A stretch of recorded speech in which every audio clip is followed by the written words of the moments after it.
First, you need 6 pieces of square paper. Then, fold one piece in half.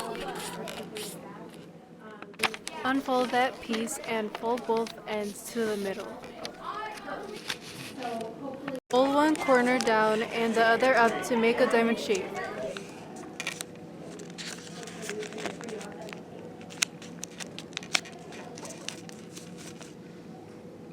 Unfold the diamond and fold the 2 triangles opposite each other in. Then fold it back into a diamond.